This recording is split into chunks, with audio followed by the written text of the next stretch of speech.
Hello, everyone. My name is Chris McIntosh. I am an assistant professor at the University of Utah College of Nursing. And today I am talking about the writing process. And I've titled this Pre-Writing, Writing, and Rewriting, PoWeR Writing for Graduate Students.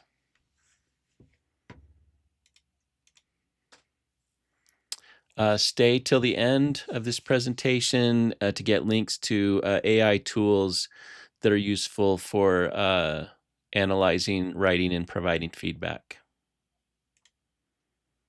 So writing can be broken down into three main steps: pre-writing, number two, writing, and number three, rewriting.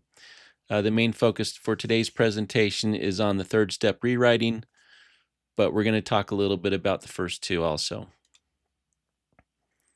The first two letters of the three main steps in order sound like the word power. When you add in organizing and evaluating, it spells the word power. PoWeR is a great way to remember the writing process. You can also power your writing process by using tools and resources. While the focus of this presentation is on step number three, the rewriting step, it helps to understand the entire writing process. I'll give a brief overview of pre-writing and writing before we dive into the last one. So this is a basic pre-writing workflow. There's nothing magical about this. I just tried to put things in a logical order.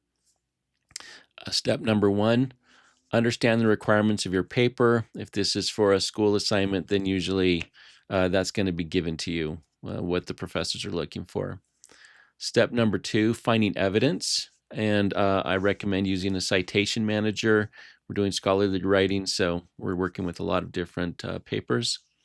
Step number three, go through and summarize relevant points from your evidence and make sure you keep the citations of where those points came from, so it's easy to identify those in your paper later on.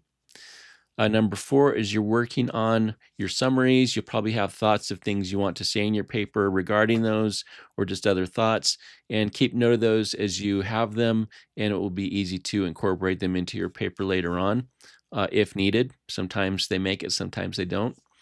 Number five, once you've kind of summarized points from your evidence and things that you've thought about, put those into some logical groupings. And then step number six, think about how you may want to present those in a paper and arrange them in some kind of logical order.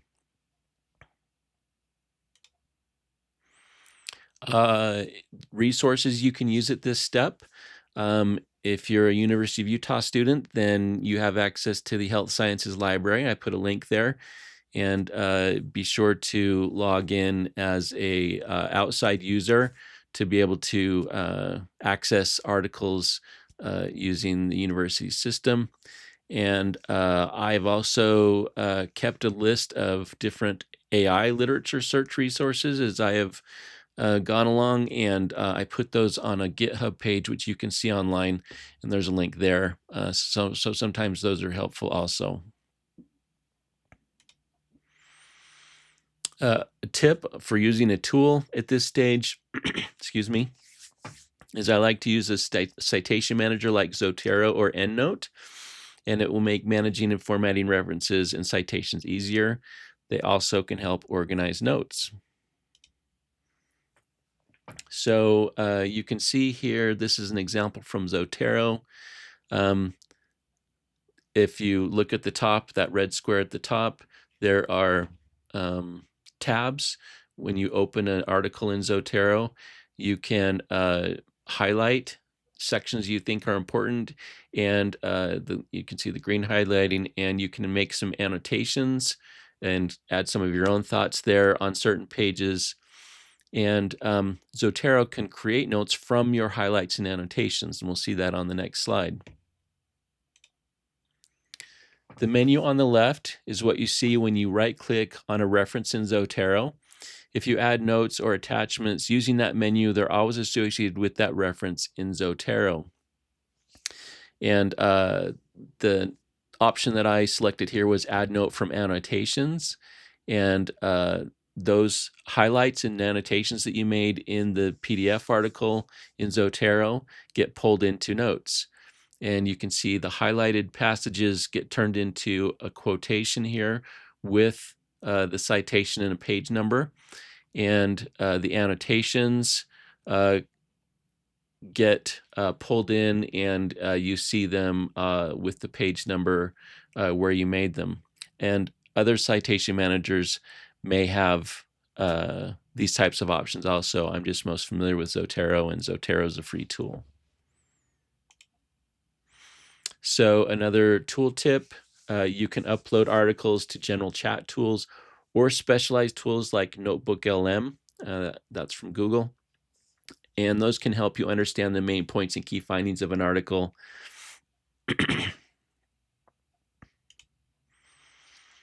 This is that right-click menu in Zotero again. You can use it to add manual notes and even attachments to the references.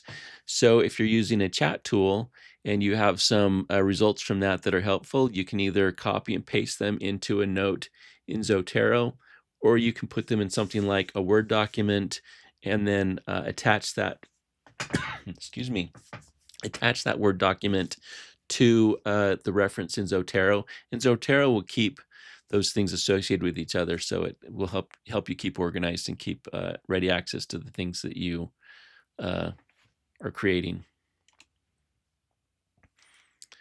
We're next going to move to the writing phase of the writing process. So basic workflow for writing. Number one, use the outline and notes from the pre-writing stage. And if however well you've organized at the pre-writing stage, this will help keep the writing stage a little more organized. You want to, step number two, put what you have in your notes and outlines into full sentences. And step number three is don't overthink this step. Just get it down, and you can fix things during the rewriting stage. So really, this is just the put it on the paper and get it out there. Tool tip that I will talk about at this stage is using Grammarly. Grammarly will help many people avoid common errors while writing. It's available for free for graduate students at the University of Utah. Faculty need to pay for the full version of Grammarly, but it's a wise purchase in my opinion. So in Grammarly, spelling, punctuation, and grammar errors are noted using red highlighting, and you can see an example here on the slide where there's a number of errors and it's painted red pretty much. I personally won't grade papers like this. I will send them back to students to have them corrected before I do any grading. And it becomes quickly apparent when students aren't using Grammarly, the Grammarly add-in for Word. There's a free version, or there's a light version, and then there's the actual add-in, and they need to get that installed on their computer. And if they have installed the add-in, then it becomes apparent that they're just ignoring all the corrections. And I am of the opinion that faculty, if they're providing writing feedback for students, they really should have Grammarly installed on their own system, because it will just help you catch a lot of things that are not there, and students need to pass, a final committee review, and this will help them be the most prepared they can be to pass that review. So clarity and conciseness issues are noted using blue highlighting in Grammarly, and these often are seen after you've corrected the red errors. Then these things will pop up. And papers with too many clarity and conciseness problems also won't pass the final committee review. They'll be sent back for revisions. So I just think, why not fix them all early in the process, and that won't be an issue later on when they're trying to get their papers past their committee so they can graduate. A writing resource that you have available to you as a University of Utah student is the Graduate Student Writing Center, and there's a link for their webpage where you can schedule appointments with the writing consultants there. So some people struggle to put their thoughts into words. I used to encourage students who had a really hard time writing to start with an outline and submit that. With AI tools, there's no reason for anyone to just stop at an outline. take the next step and turn out some paragraphs. It's quick and painless. And this is a basic AI prompt. If you have things that you've collected during the pre-writing stage and you kind of group them into some logical groupings, then simply just put in a prompt like this: please help me write this text as an engaging paragraph, and paste the text inside quotes. And AI does a pretty nice job of getting that together. So there's really no reason to have as much of a problem anymore. Some people struggle with constructing paragraphs and making a paragraph with a single topic and a cohesive paragraph. And writing topic sentences is a challenge sometimes. So you can give it your paragraph and then ask for some examples. And it's pretty simple to do also. And you may not use any of these suggestions exactly, but it may give you ideas of how you might want to structure a topic sentence for your paragraph. So we're ready to move now to the rewriting phase, which is the main focus of this presentation. So I'm going to talk about rewriting in three main sections. First, we're going to talk a little about some writing theory and what is good writing, or the characteristics of good writing. We're going to talk a little bit about an analysis process. And then number three, what many people are probably looking for are what are some AI tools that we can use at this stage. So AI has not advanced to the point where people no longer need to know how to write. Writing and providing feedback on writing still requires a basic understanding. George Gopin delivered a 4-hour workshop on writing at the University of Utah in 2023. I was impressed with his ideas, so I looked up his articles about literary analysis on his website, and I created a list of what seemed like the essentials to use as a resource when working with students. Here is some background information about him from his website. He is a professor emeritus of the practice of rhetoric at Duke University. He wrote a number of books and articles on literary analysis and some other topics. And part of his process or his contribution is understanding a little how readers experience writing and how they interpret it. And so he tries to teach those writing how to use some of that understanding to help ensure the greatest probability that people reading your writing will understand what you intended to say. He calls this the reader expectation approach. I gave links to his website here in the slide, and the links to the short list of articles I have on a GitHub page, and there's a link there. So I don't think you can analyze writing, even with the aid of AI, without first understanding some fundamental concepts about writing. The manual process of learning to write is not going away. Gopin has several articles focused on sentence construction. I'll briefly describe the main point of each article. To get the most out of them, you should go read them yourself. They're all quite short, 1 to 2 pages, and very approachable. I highlighted the first article because despite getting through a graduate degree, I had never heard of that first concept before. And that's probably what caught my attention when I was at his presentation. So the first article, and he did not present from his articles. He kind of has a different presentation that talks about these concepts, but these articles I found matched what he was talking about, and they're presented in a very approachable manner. So I was quite happy to find that there was such a list of articles to just help introduce the concepts. So the first article is, and he numbers them on his website. He wrote like 40 of them. And so you're really getting the short and sweet list here. Number 2, the importance of stress, indicating the most important words in a sentence. And he talks about the concept of stress positions in sentences to just give you a very short understanding. The words that come at the right before a terminal punctuation, which is a semicolon, a colon, or a period in a sentence, are perceived by the reader as the most important in the sentence. His article number 3, ensuring readers know what actions are happening in any sentence. To help readers interpret what you're intending to say, you should put the main action in the sentence in the verb. And he gives a nice discussion of that in that article. Number 4, whose story is this sentence? Directing readers' perception of narrative. You want to put the main thing that you are concerned about as the subject of the main clause in a sentence. His article number 7, Whodunit, Controlling Agency in Legal Writing, Part 2. You want to try to avoid using nominalizations as actions in your sentences. And nominalizations, as he's describing them, is taking a verb and turning it into a noun. He gives some good things to think about regarding that. His article number 8, How to Overburden Your Reader, Separate Your Subject from Your Verb.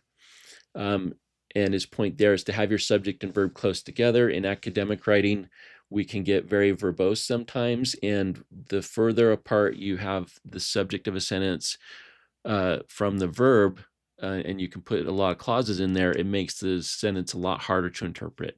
So it's good to keep in mind. His article number 10, Why the Passive Voice Should Be Used and Appreciated and Not Avoided. And he espouses using passive voice to keep the subject you're talking about in the subject of the main clause. It gave me helped me think a little bit about, when might a passive construction be the appropriate thing. His article number 12, The Number 2 Problem in Legal Writing Solved. And his point in that one is that what you put in the main clause is quite important, and you want to structure your sentences so that the thing that you think is most important is found in that main clause. And then number 18, The Progress of Thought, To Move Forward, Link Backward. And he talks about linking between sentences in a paragraph to help there be good flow in your writing. Also a nice, easy to follow discussion of that. So Gopin goes on to describe key concepts of forming paragraphs, and I'll briefly describe the main points of each article here. And again, to get the most out of them and to understand what you're looking for when you analyze writing, you should go read these articles yourself. 1 to 2 pages, very approachable. Excuse me. So his article number 19, What's at Issue? The Construction of the English Paragraph, Part 1. You want to have the issue, which he talks about the issue of a paragraph as basically the main topic of a paragraph. So I will use his terminology from here on out and talk about the main topic as the issue of a paragraph. And that wants to be in the first 3 sentences. When we learn to write in high school, we're taught to have a topic sentence. But with graduate level writing, often we're talking about more complex topics, and sometimes it takes more than 1 sentence, and you definitely want that in the first 1 to 3 sentences of your paragraph. His article number 20, What's at Issue? The Construction of the English Paragraph, Part 2. And you want to make sure that issue comes at the beginning of the paragraph, not in the middle, not towards the end, but right there up front for people to be able to catch your main meaning in a paragraph. His article number 21, Connectivity, the Construction of the English Paragraph, Part 3. And you want to connect your sentences in a paragraph, and he talks about some examples of how to do that. His article number 22, The Point of a Paragraph and Where to Find It, the Construction of the English Paragraph, Part 4.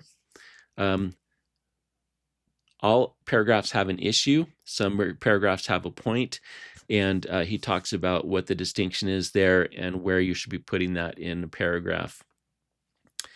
And number 23, 5 varieties of point placement, the construction of the English paragraph, Part 5. And he talks about different places where the point might be found in a paragraph and where you should maybe think about putting it, depending on where the paragraph is in the paper and what's going on there. His article number 24, How Paragraphs Speak to Each Other.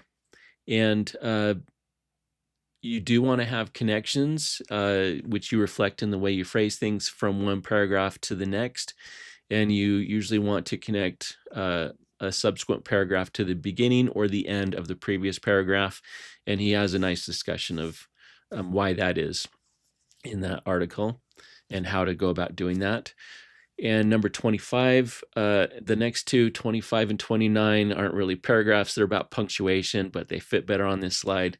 And he gives some nice things to keep in mind about the punctuation you're using in your sentences, and reiterates stress positions and how you create those using the punctuation you're using. And the last article was M dashes. I included it just to be complete about different types of punctuation you can use in a paragraph. So with the foundation of theory about good writing, we're ready to talk about analyzing writing. And this is kind of the process that I have settled on over a couple of years of doing this. So I'm hoping there'll be some things in here that are useful to you. So when I am providing writing feedback, these are the things that I look for, and I kind of do it in this order. So number one, content. Is the section content appropriate for the section as it was defined for the assignment or the writing requirements? And is it complete? Did the writer hit on all the topics they were supposed to in that section? The second thing I look for is logic and flow. I look for paragraph structure and the flow within a paragraph and between paragraphs. Number three, evidence. We're doing scholarly writing here. Do our assertions backed up with appropriate citations? So anytime somebody is summarizing, paraphrasing, or quoting a source, they ought to be citing it and having a reference in the reference list. And then APA. APA is not just concerned about references. They're concerned about style and formatting. So, you're looking at spelling, grammar, punctuation, headings, citations, references, tables, and figures. So the manual process I kind of use here. I still am following this basic set of things that I'm looking for. Number one, the content. I kind of assess as I read. I know the requirements of the assignment, and this is kind of a tedious and slow process. And when AI first started coming out, this was the first thing that I tried to help facilitate with an AI prompt. And it was actually pretty successful, so I was pleased with that. I look for logic and flow, and I use a technique called reverse outlining, and I do it with some highlighting within the text so we don't create separate files. And I will talk about that in a couple of upcoming slides. Number three, after I've kind of checked for content, logic, and flow, I go through and look at evidence. Are the citations formatted correctly? Are they using citations when they probably should? And then is the reference list formatted correctly? And I actually go through manually and check each citation in their paper and find a reference in the reference list, and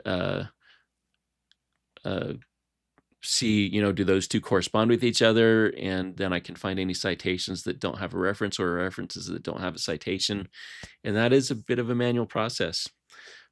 And finally, I kind of do a manual review of the APA items to see if, the formatting where it's needed is correct. So, but using kind of a system, it helps me, be complete and not miss things. And so that's kind of the order that I settled on for looking at things. So this is a scene from a film in the 1980s. People my age would probably recognize it pretty quickly. And it seems like this is happening today, but with the aid of AI. Reverse outlining, that I'm going to introduce in just a moment, is a useful process for checking text. It's manual, but it's very effective. It helps you see how writing is structured. It's a great way to check if AI-generated text is really giving you what you're asking for. And when AI-generated text starts going off the rails a little bit or getting off topic, then this is going to help you kind of spot that and see, where it's working and where it's not. So sometimes the manual process is a good process. So here is an example of some reverse outlining, and I use red and blue outlining the same way Grammarly does. Red outlining is for spelling, punctuation, and grammar errors. Blue highlighting is for problems with clarity and conciseness. If I see a lot of these problems in student writing, I have a pretty good idea they're not using Grammarly or they're not acting on the suggestions. And I'll often, if I see a lot of these up front, I will send these back for revision before I bother grading the paper, because that way I can just focus on the structure and logic and organization of a paper and not those things, because there are tools to correct those very quickly and students should be using them.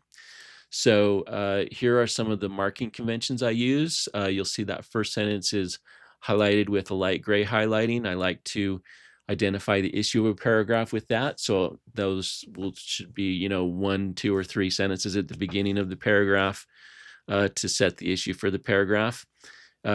As I read, after I've identified the issue of the paragraph, I read each sentence, and you'll see that second sentence or third sentence here has the first word highlighted in green. And I evaluate each sentence. Does that fit with that issue of that paragraph that's been written? And if it does, I'll give that first word a green highlight, and I know I looked at it and I know it seemed to fit, in my mind. And then, spelling, punctuation, grammar problems, if I see one here or there, I'll highlight it in red. There's a sentence in there in yellow, I really like cats. That obviously is deviating from what the topic of this was. And using that little assessment of does the sentence belong with the issue of the paragraph really helps you identify if maybe they need to create a separate paragraph, or they've just got something that got in there on accident, copy and paste error. And so I mark those with yellow to show that they're not really fitting here where they've been placed.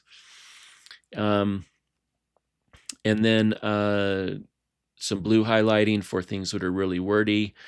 This is one way that Grammarly's been changing my writing, is I tended toward wordiness. And so now when I'm writing and I know I have a really good idea when Grammarly's going to start correcting me, I often am able to fix it before I finish writing. So Grammarly does kind of modify your behavior over time.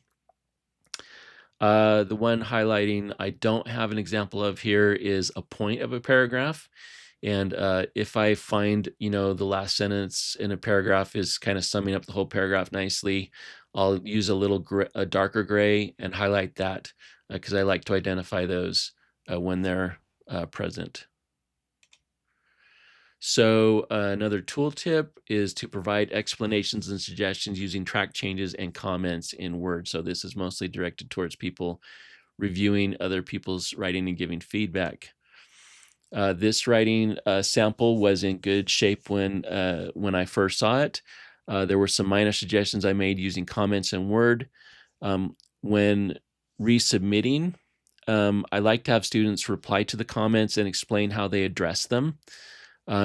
If just as a note, if somebody, one of my suggestions was delete a particular thing and a comment was attached to a particular piece of text that they're deleting, that comment will get deleted also. It's not a big deal because I asked them to delete it, so I don't really care about seeing the comment again. I do like to have students leave the issue, point, and green OK highlighting with the final draft until the final draft of the paper. It's really easy to remove a lot of highlighting in text all at once. You basically just highlight it and say no highlighting. So it's really easy to remove at the end.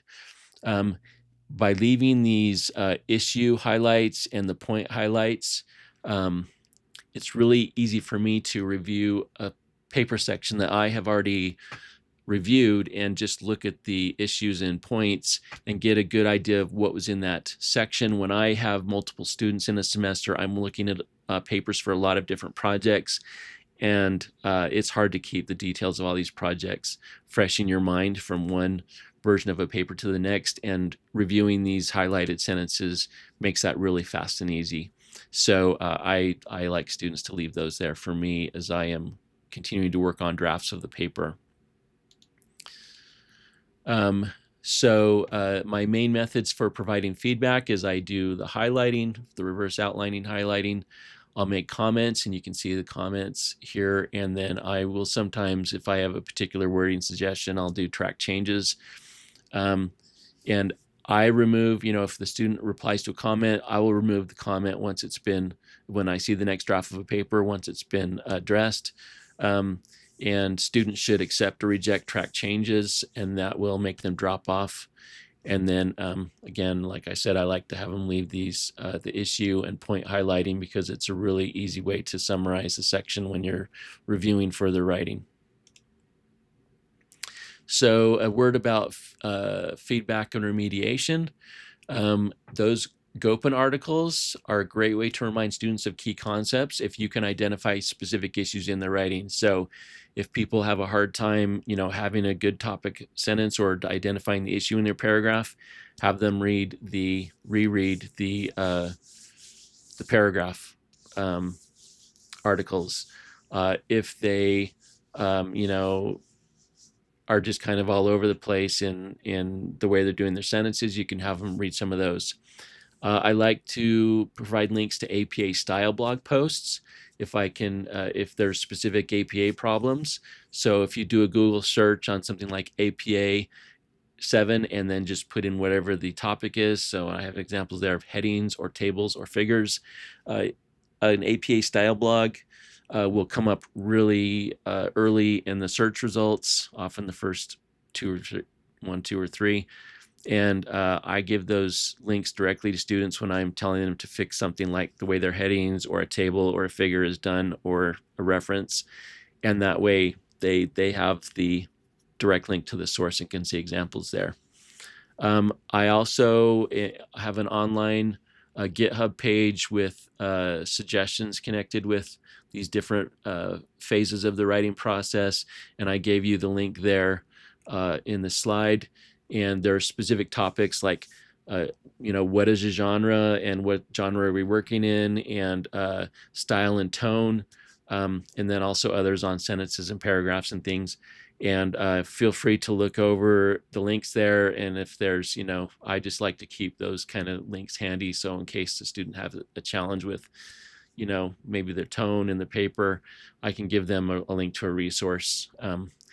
Find your own, make your own list. It's good to just have some of those common resources available to send to students and have them brush up a little bit. Okay, finally, we're down to some AI tools. So I wanted to highlight the difference between learning fundamental writing concepts and the order I look at things when I review writing. When learning writing concepts, it seems to make the most sense to start with writing sentences first and then talk about paragraphs. However, when I analyze writing, I start by understanding the paragraph structure first.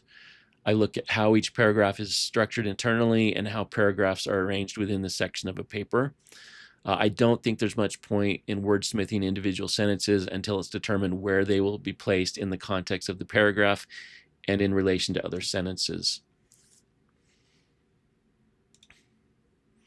So a reminder, the things that I look for.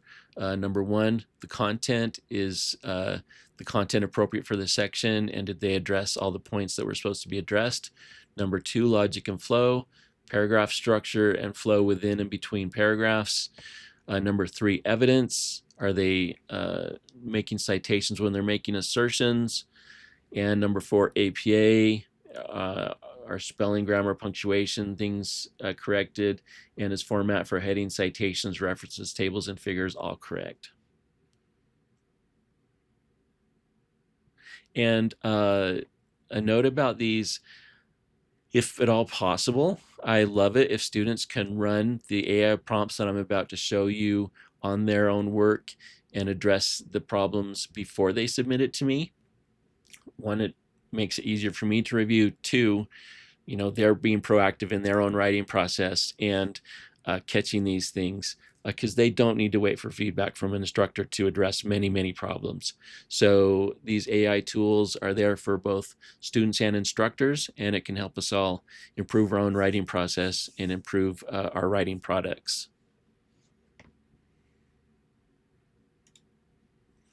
So Number one, looking at the content, here's a general prompt.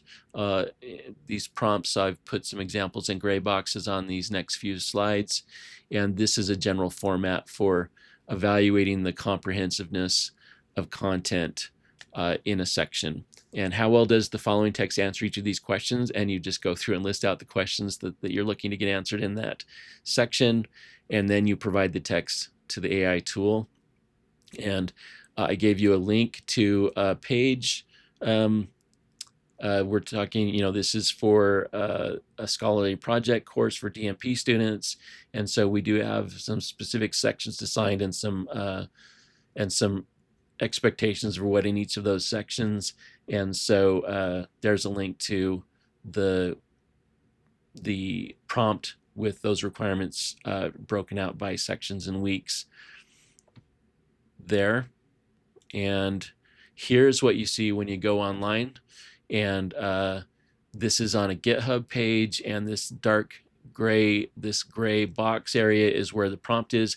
And if you click on the little copy button there, that's what that is, those two little squares over each other, overlapping squares. It lets you copy the text, so you don't have to just try and manually select it. And then you can paste that into your chat tool of choice, and then along with the text that you're evaluating, and you should get a result, kind of a quick analysis. And I do have an example. I saved. I ran this. I just went and found a paper that had been done in the past, and this is the problem description from that student paper that's on the Eccles website. And here is the prompt, and I pasted this. I tried this with Microsoft Copilot, selecting the GPT-5 model. And here are the questions. So, and we'll just take a brief look because this is nice to see. So one of the things they're supposed to cover in that problem description is why they're doing the project. And GPT-5 said that they got a partial response to understand the patient contributors to no-shows and implement interventions. So it says it could be more explicit. What is the problem they're addressing? No-show rates is what they were talking about there. It's qualified as strong. Who is affected? It mentions patients and facilities, but it doesn't necessarily mention others who may be affected there: providers, scheduling staff, health systems. So there's a nice suggestion on maybe how that could have been a little bit stronger in that paper. When is it a problem? Doesn't really talk about specific timing, and that's something they could have dug into maybe a little deeper in that section to provide a little more context there, or a little more detail for the reader. Why does it matter? The model said this was a strong. And how does it affect the patient or system? It also said that this was strong. And has a cause been identified? They said it's multifactorial, and it does list some contributors there. So, and you have to use your judgment here. Is what they wrote good enough, or could it be, shored up a little bit with a little more detail? And what will happen if this problem is not addressed? Implies worth health outcomes, but it's not explicitly. So that could have been stated a little more strongly there, or more strongly. And overall assessment. So, here with not too much work and with very little time, a pretty nice assessment of, were the topics needed covered in that section. And so this is the first prompt I will usually run on a writing for, a particular assignment to see did they hit all the points, because then I will read through it and can see what is my take, but I have a nice overview, and often I will pass these suggestions on to the student to say they might consider this if I feel it's appropriate for what the project is, because not every project needs every little piece of information.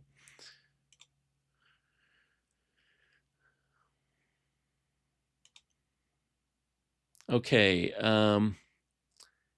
how to analyze paragraphs. So this is looking at logic and flow. So I still use my reverse outlining technique, but I did come up with a couple prompts based on Gopin's requirements to try and get AI to help me, identify how things fit together. And this is a bit of an iterative process, looking at the paragraphs overall and looking at the sentences inside of a paragraph. There's a little bit of back and forth there. And, you might kind of try this one way or another, look at the paragraphs first and then look at the sentences, or look at each paragraph with the sentences first and then look at, how they relate to each other. There's a lot of, one way might work better in one case and another way in another case. But here is basically a prompt to look at how do paragraphs in a section connect with each other and what's the logic behind their order. And there is an online example there. And again, you can copy the text and paste it. And I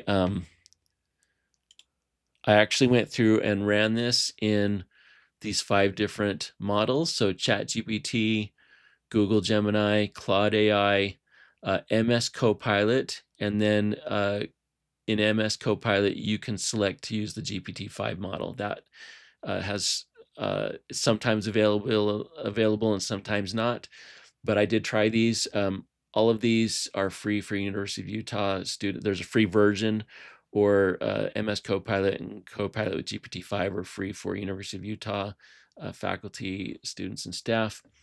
And did the prompt run. So in the early days, sometimes the length of some prompts was too long to run, but the prompt did run in all of these tools. And I saw with this particular prompt that I got very similar results. So I kind of ranked them all the same. And those rankings are definitely my subjective rankings, and you try them out and you see what works for you. But I do have an example. So here is the prompt. You can see it's pretty long because I'm giving some descriptions of what I'm looking for based on the Gopin articles. And if you read those Gopin articles, you'll recognize why I'm putting certain things in this prompt description. And here's an example. This was from ChatGPT. And I basically asked it to look at, does each paragraph have good logic and flow internally? And are the paragraphs arranged in a logical sequence? I'm just trying to get kind of a really quick overview of the basic logic, and does it seem to make some sense? And I told it to list each paragraph and then answer some questions. So there's the first paragraph, and gave me the main issue. Internal logic, it said, was good, but we're not diving into too much detail here. Connection to a previous paragraph. No, there wasn't a previous paragraph, and that's heartening to see that it identifies correctly that there wasn't a previous paragraph to connect to. And it said this was a strong opener, so it seemed to rate this as well. The next paragraph, again, I'm asking the same questions. Connection to previous paragraph, it says there's a good strong link there, and it links to the final sentence in the previous paragraph. And that's something that I will probably look for as I'm reading it through manually. And also says this is logical. The third paragraph gave us the main issue, good internal logic, a smooth connection to the previous paragraph, links to the end of paragraph 2, and some nice things. And then an overall evaluation. Each paragraph has a main issue, good internal logic, good connection between paragraphs, seems to be a logical order, and do they flow well? So this is a really nice overview. And as I read, I'll be able to keep in mind, do I agree with this assessment? Do I not agree with it? But I like having that. Okay, if we go back to our slide. So now I'm having it look at each paragraph, and I would suggest doing this one paragraph at a time, and looking at each sentence in the paragraph and evaluating the sentences on some of Gopin's concepts. And again, I gave you a link to the online example, and you'll go and you can copy it. And this is a pretty wordy prompt. And again, I ran this one with a writing sample. In our 5 tools, the prompt ran in all 5 tools. And ChatGPT, I kind of like the results of that pretty well. Google Gemini, Claude, and the base MS Copilot, they were useful. They were good.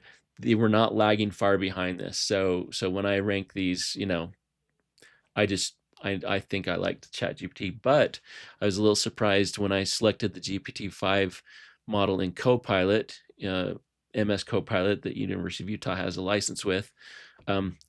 It actually gave some pretty nice feedback in it, and it was all slightly different. And so the thing you'll notice with these, like ChatGPT did pretty well with nominalizations, and Google Gemini, I think it pretty much identified every noun as a nominalization.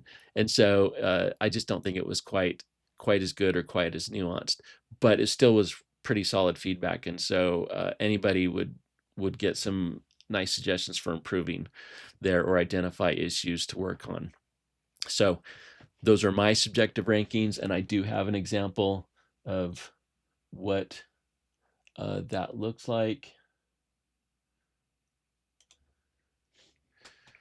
Okay, so you can see this prompt is quite a bit longer because I do have some specific paragraph level things I was asking it to look at, and then some specific sentence level things, and then gave it the text of a paragraph. And you will notice, I think when I was copying and pasting this text, I actually fixed one problem in this version. I think the 3rd sentence in, I had fixed a problem with reference. And in the original, oh, there it is right there. So you'll see this sentence. When I was reviewing this myself, I actually didn't pick up on this mistake here. You'll see there's a period and then a reference and then another period. And ChatGPT did find it. And so, which was fantastic. How nice to have a backup on something that you or I might overlook or miss. And that's an easy thing to miss. And this wasn't a huge deal. This was, not a final paper on something.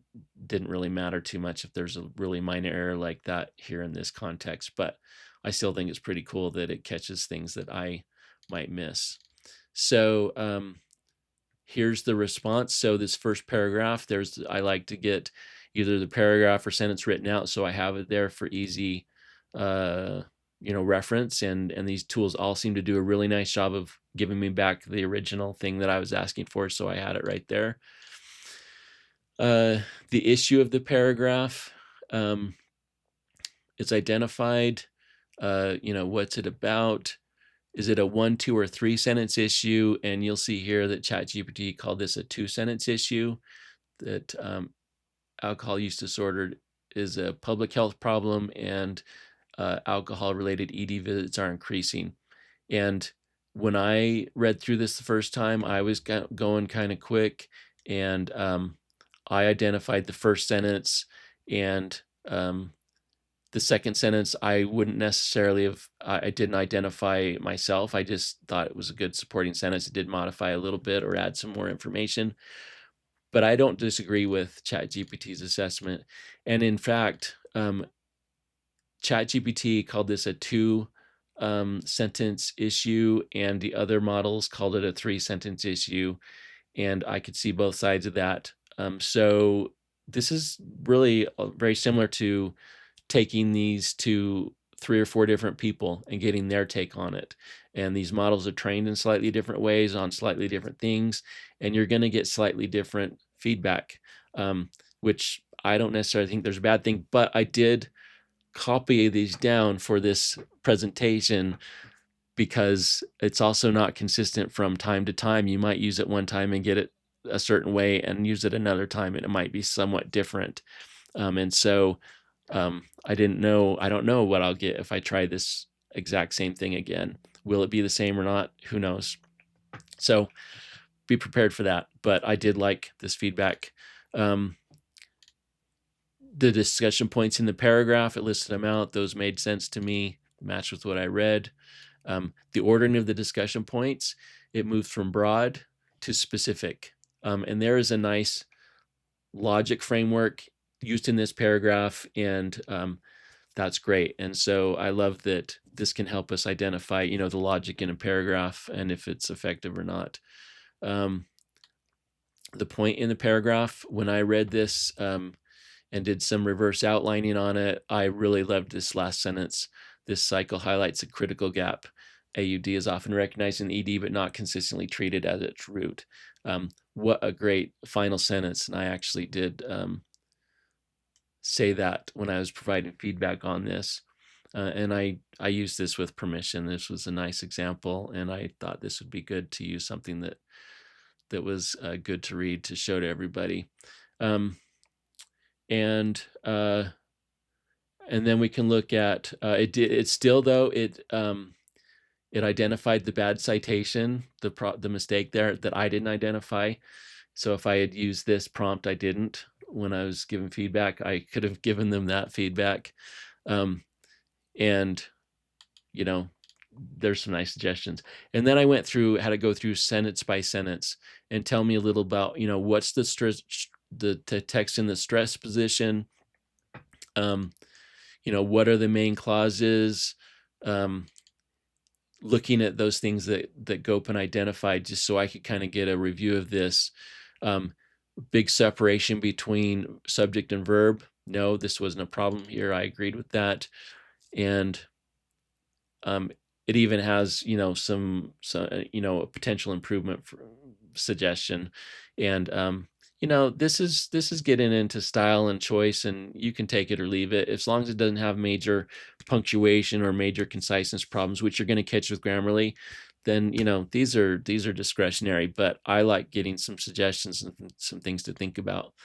And then it goes through, sentence by sentence, looking at some of these things and, is there something there? And then you can do it. And often these models will go through the whole thing. And let's see, most of them ask at the end, would you like me to, write a revised version? I think almost all these models asked if I wanted a revised version. And so that's something, you can think about, take it or not take it, or go make the manual changes. But this is great information. And I tried some analysis prompts when things were first coming out, and I did not have good luck. And it actually took me some time to go through. Over the last few years, the more specific we can make prompts, the more effective they're going to be. And so I sat down with these Gopin articles and crafted out these prompts with a lot of quite specific things I was looking for. And I was very pleased with the results I got. So, it's there. And I would encourage students to run their writing through this prompt before they submit it and address the issues. And that way I can give you my take on your writing and your assignment, and just be more effective and quicker about it. So you don't need to wait if a professor's busy. You don't need to wait for them to give you feedback. You can go get your own feedback up front and then turn it in. And if you're working on the next assignment and you haven't got feedback from the professor from a previous one, it's not the end of the world. You can do what you can do and then move on to the next part. So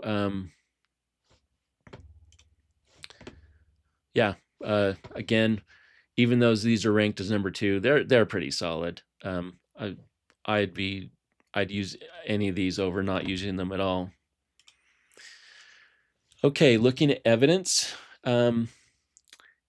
So I have this little short prompt here. It actually fit inside, but I did give you the link to it. Since this is academic writing, this is kind of a follow-up format. Which sentences have assertions that should be supported with a citation to a reference? Please list each sentence that needs a citation and why it needs one. So one of the hallmarks of LLM generated text is a lot of assertions and no evidence to back it up. And so it will become quickly apparent when you have a paragraph with like 5 sentences and you got 5 assertions that were made that even the LLM says, yeah, you should probably cite something for this. And so, and in this scholarly writing context, you're going to get dinged hard on not supporting your assertions with some evidence. So run this on your text and get an idea if something should have been cited or not. And professors, again, you can identify some of those things quickly. And in our previous writing example, if you go back and look at it, you'll see that there are citations where there should have been citations. So it was good. And this is what you'll see online. You can copy the prompt and use it and give it the, sample, the paragraph or section you're looking at. Okay, more about evidence. I tried this out on some papers, and this worked pretty well. So I was surprised. Match citations used in the body of a paper to references in the reference list. So I do this manually. I go through and match all those up, and I catch the mistakes, but it's a bit of a process to do that. And this prompt did pretty well. So professors, this might save you a little bit of time, and or at least spot the big ones. You probably might still want to do a manual check, but this will at least get stuff. And okay, I tried that one out. And then here, looking at references, this is a short prompt, so this one did fit on this page. Do these references follow proper APA 7 formatting guidelines? Please suggest specific improvements where needed. Here are the references. And you just paste the reference list in. And this did quite well for 95% of the references. It caught a good number of errors. So if a student runs this, you're going to catch things that you should catch and fix before you submit your work. It did not, when I ran this, but it's been a number of months, it did not do so well at references that were for web pages. It didn't catch the formatting issue there. But again, most of our references are not for web pages. You're going to get 95% of the errors. Get the low-hanging fruit with something that's fast and easy. So again, students, run your own reference list through here, catch your mistakes, fix them, and then send your paper on for grading. And there's the example of online. And that's the end of the presentation. I've enjoyed this chance to talk about writing and evaluating writing. If you're a student, you don't need to wait for faculty feedback to know what you could improve in your paper. If you use the techniques and prompts shown in this presentation, the work you submit for review should need less revising. If you're a faculty member providing writing feedback, the techniques and prompts in this presentation should help you provide constructive, actionable feedback to students more quickly than just doing it on your own. If you have questions, please reach out to the course faculty. I'm also happy to try and help.